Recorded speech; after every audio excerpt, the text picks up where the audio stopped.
부산 해운대 LCT 정관계 로비 의혹을 수사하는 검찰이 현기환 전 청와대 정무수석을 내일 피의자 신분으로 소환합니다. 취재기자 연결합니다. 김종호 기자. 네, 부산입니다. 자, 피의자로 소환을 한다는데 구체적으로 어떤 혐의로 조사를 받게 됩니까? 네, 검찰은 알선 수재 혐의 등으로 현기환 전 청와대 정무수석을 소환 조사한다고 밝혔습니다.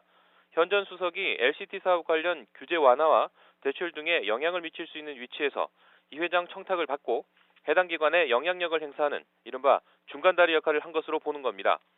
구체적으로 알리진 않았지만 조사할 혐의가 알선 수재뿐이 아니라 더 많다는 게 검찰 설명입니다. 내일 소환 조사가 간단치 않을 거로 보이는 대목입니다. 현 전 수석은 내일 오전 10시부터 부산지검 특수부에서 조사를 받습니다. 현 전 수석은 본인 스스로 LCT 시행사 이영복 회장과 친분이 있는 사이라고 밝혔는데요. 검찰은 현 전 수석이 친분에서 더 나아가 이 회장 청탁으로 LCT 사업에 개입한 단서를 확보한 것으로 알려졌습니다. 앞서 검찰은 현 전 수석을 피의자 신분으로 입건하고 출국 금지에 이어 지난 22일 서울 자택을 압수수색하기도 했습니다. 현 전 수석이 사용한 휴대전화 여러 대와 통장 등을 확보한 검찰은 이영복 회장과 연결고리를 입증할 단서를 찾아낸 것으로 알려졌습니다. 현 전 수석은 LCT 사업과 관련해 어떠한 청탁이나 압력을 행사한 적이 없다고 주장했는데 내일 조사에서도 이런 태도를 유지할 수 있을지가 관심입니다. 네, 이 사건의 핵심 인물이죠. 이영복 회장. 오늘 재판에 넘겨졌는데 역시 구체적으로 어떤 혐의를 받고 있습니까? 네, 검찰은 일단 사기와 횡령으로 705억 원을 가로챈 혐의로 LCT 이영복 회장을 기소했습니다. 구속영장을 청구했을 때보다 검찰이 밝혀낸 금액이 130억 원가량 늘었습니다.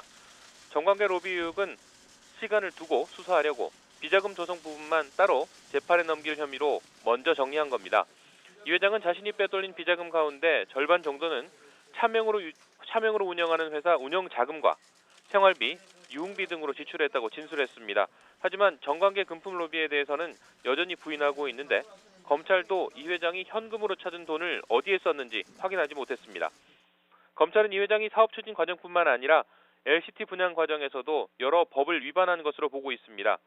분양 계약률을 부풀려 언론에 알리고 일부러 분양 당첨자에게 웃돈을 주고 분양권을 다시 사들여 분양권 거래가 잘 이루어지는 것처럼 꾸민 혐의와 미분양 세대 가운데 40세 세대를 먼저 빼돌려 가족과 지인 등에게 특혜 분양한 혐의도 기소 내용에 포함됐습니다.